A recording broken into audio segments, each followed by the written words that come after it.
నమస్కారం. ఈరోజు మనం భారతదేశ కార్మిక చట్టాల్లో వచ్చిన కొన్ని కీలక మార్పుల గురించి మాట్లాడుకుందాం. చాలా పాత చట్టాలను కలిపి సులభంగా అర్థమయ్యేలా 4 కొత్త కోడులుగా మార్చారు.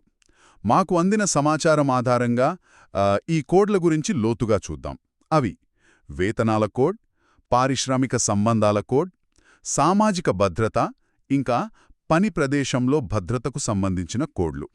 అసలు ఇంత భారీగా చట్టాలను కలపాల్సిన అవసరమేమొచ్చిందంటారు? చూడండి, ప్రధాన కారణం సరళీకరణ. అంటే ఎన్నో పాత చట్టాలు కొన్నిసార్లు ఒకదానికొకటి విరుద్ధంగా ఉండేవి. వాటిని అమలు చేయడం కూడా చాలా కష్టంగా ఉండేది. వీటన్నిటినీ ఒకే గొడుగు కిందకు తెచ్చి స్పష్టత ఇవ్వాలనేది ముఖ్య ఉద్దేశ్యం. రెండవ జాతీయ కార్మిక కమిషన్ సిఫారసులు కూడా ఇందుకు దోహదపడ్డాయి. ఇంకా టెక్నాలజీని ఉపయోగించి కొంచెం పారదర్శకత తీసుకురావాలన్న ఆలోచన కూడా ఉంది. అర్థమైంది. అంటే కాంప్లెక్సిటీ తగ్గించడం అన్నమాట. సరే, ముందుగా వేతనాల కోడ్ అంటే కోడ్ ఆన్ వేజెస్ 2019 గురించి చూద్దాం. ఇది 4 పాత జీతాల చట్టాలను కలిపిందన్నారు కదా. ఇందులో ముఖ్యమైన మార్పేంటి? ఇది వ్యవస్థీకృత రంగమే కాదు, అసంఘటిత రంగ కార్మికులకు కూడా వర్తిస్తుంది. ఇది చాలా పెద్ద విషయం. ఇంతకుముందు కొన్ని నియమాలు అంటే సమయానికి జీతం ఇవ్వడం లాంటివి కేవలం నెలకు 24,000 లోపు సంపాదించేవారికే ఉండేవి. కాని ఇప్పుడు ఆ జీత పరిమితి లేదు, అందరికీ వర్తిస్తుంది. ఓ, అంటే అందరికీ కవరేజ్ పెరిగిందనమాట. కరెక్ట్. ఇంకో ముఖ్యమైనది ఫ్లోర్ వేజ్ అనే కాన్సెప్ట్. కేంద్ర ప్రభుత్వం ఒక కనీస వేతన స్థాయిని నిర్ణయిస్తుంది. రాష్ట్ర ప్రభుత్వాలు ఆ స్థాయి కంటే తక్కువగా కనీస వేతనాలను నిర్ణయించకూడదు అన్నమాట. అలాగా? అంటే దేశం మొత్తం మీద కనీస వేతనాల్లో ఒక రకమైన బేస్ లైన్ వస్తుందా? అవును, ఒక ప్రాథమిక స్థాయి ఏర్పడుతుంది.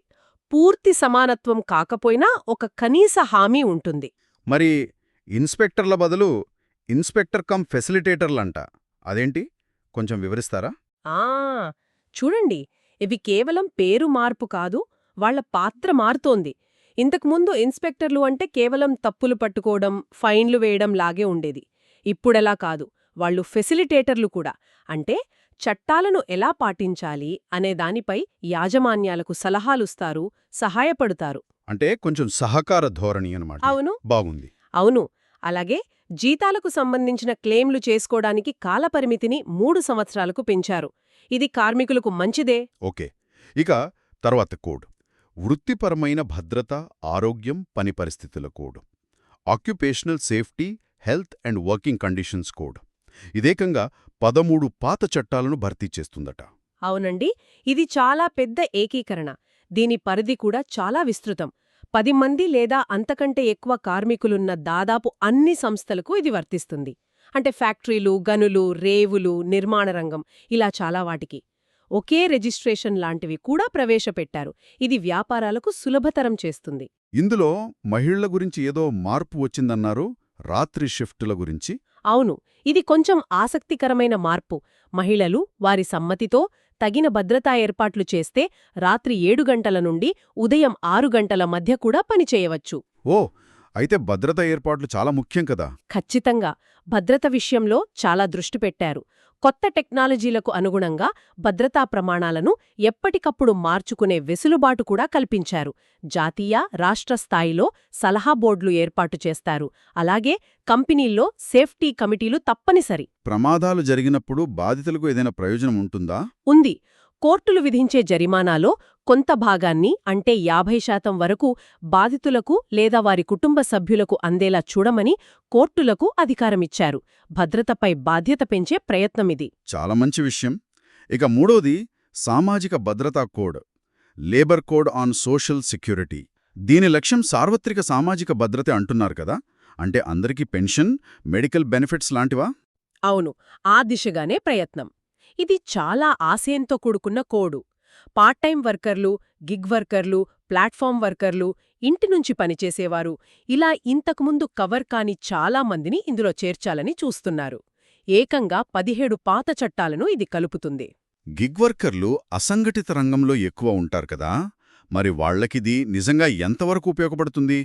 అమలు చేయడం తేలికేనా? ఉపయోగపడాలనేదే ఉద్దేశ్యం.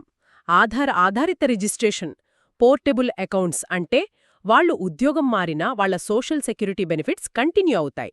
అయితే అమలు చేయడం ఖచ్చితంగా ఒక సవాల్. దీనికి నిధులెలా సమకూరుస్తారంటే యజమానులు, కార్మికుల వాటాలు ఉంటాయి, కొన్ని వర్గాలకు ప్రభుత్వం కూడా సహాయం చేస్తుంది. గ్రాట్యుటీ, పరిహారం, భవన నిర్మాణ కార్మికుల సంక్షేమం ఇలా వేర్వేరు నిధుల నిర్వహణ కూడా ఇందులో భాగమే. ఇది ఐక్యరాజ్యసమితి సుస్థిర అభివృద్ధి లక్ష్యాల్లో ఒకటైన గౌరవప్రదమైన పని SDG 8కి అనుగుణంగా ఉంది. ఓకే, ఆచరణలో ఎలా ఉంటుందో చూడాలి. ఇక చివరిది పారిశ్రామిక సంబంధాల code, labour code on industrial relations. ఇది ప్రధానంగా ట్రేడ్ యూనియన్లు, వివాదాల పరిష్కారం లాంటి వాటికి సంబంధించింది కదా. అవునండి. 3 పాత చట్టాలు, ట్రేడ్ యూనియన్ల చట్టం, ఇండస్ట్రియల్ ఎంప్లాయ్మెంట్ స్టాండింగ్ ఆర్డర్స్ చట్టం, పారిశ్రామిక వివాదాల చట్టం, వీటిని కలిపి దీన్ని రూపొందించారు. ఇందులో ట్రేడ్ యూనియన్ల రిజిస్ట్రేషన్ ఎలా చెయ్యాలి, కంపెనీలు ఉద్యోగ షరతులను నిర్ధారించే స్టాండింగ్ ఆర్డర్స్ను ఎలా రూపొందించాలి, వివాదాలు వస్తే ఎలా పరిష్కరించుకోవాలి అంటే సయోధ్య, ట్రిబ్యునల్లు, మధ్యవర్తిత్వం వంటివి, అలాగే సమ్మెలు, లాకౌట్లు, లేఆఫ్లు, రిట్రెంచ్మెంట్లకు సంబంధించిన నియమాలు ఉంటాయి. అంటే వివాదాలు రాకుండా చూడ్టానికి, వస్తే త్వరగా పరిష్కరించుకోవడానికి ఒక వ్యవస్థ ఏర్పాటు చేస్తున్నారన్నమాట. కరెక్ట్. గ్రీవెన్స్ రిడ్రెసల్ కమిటీలు ఏర్పాటు చేయడం తప్పనిసరి చేశారు. సమ్మెలు, లేఆఫ్ల వంటి వాటికి అనుసరించాల్సిన పద్ధతులను కూడా మరింత స్పష్టం చేశారు. మరి మొత్తం మీద చూస్తే ఈ 4 కోడ్ల వల్ల వచ్చే ప్రధాన మార్పు ఏంటి, ఒక్క మాటలో చెప్పాలంటే? ఒక్క మాటలో కష్టం, కానీ ముఖ్యంగా 3 విషయాలు చెప్పొచ్చు. 1. సరళీకరణ, అంటే చట్టాలను సులభతరం చేయడం. 2. సార్వజనీనం చేయడం, అంటే వీలైనంత ఎక్కువ మంది కార్మికులకు వేతనాలు, భద్రత, సామాజిక భద్రత వంటి ప్రయోజనాలను అందించడం. 3. ఆధునికీకరణ, అంటే మొత్తం వ్యవస్థను ప్రస్తుత కాలానికి అనుగుణంగా మార్చడం, టెక్నాలజీని వాడుకోవడం. అయితే ఇవన్నీ కాగితం మీద బాగున్నాయి, చట్టాలు మారాయి. కానీ క్షేత్రస్థాయిలో, అంటే నిజ జీవితంలో కార్మికులకు, యాజమాన్యాలకు దీని ప్రభావం ఎలా ఉంటుంది? అంతా సజావుగా జరుగుతుందా? అదే చూడాలి. ఇది ఖచ్చితంగా ఒక మంచి ముందడుగు.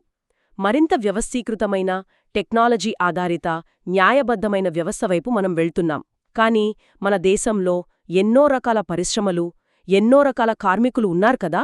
అన్ని చోట్ల వీటిని ఒకే రకంగా, సమర్థవంతంగా అమలు చేయడమనేది పెద్ద సవాలనే చెప్పాలి. నిజమే. ఇక్కడే నాకు ఆలోచన వస్తోంది. ఈ కోడ్లు కేంద్ర ప్రభుత్వం తెచ్చినప్పటికీ వీటి అమలు బాధ్యత రాష్ట్ర ప్రభుత్వాలపై కూడా ఉంటుంది కదా. మరి వివిధ రాష్ట్రాల అమలు సామర్థ్యాల్లో తేడాలుంటాయి. ఆ తేడాలు క్షేత్రస్థాయిలో కార్మికులు, యాజమాన్యాల అనుభవాన్ని ఎలా ప్రభావితం చేయవచ్చు? ఇది మనం ఆలోచించాల్సిన విషయం. ఈ విశ్లేషణలో మాతో పాటు సమయం గడిపినందుకు ధన్యవాదాలు.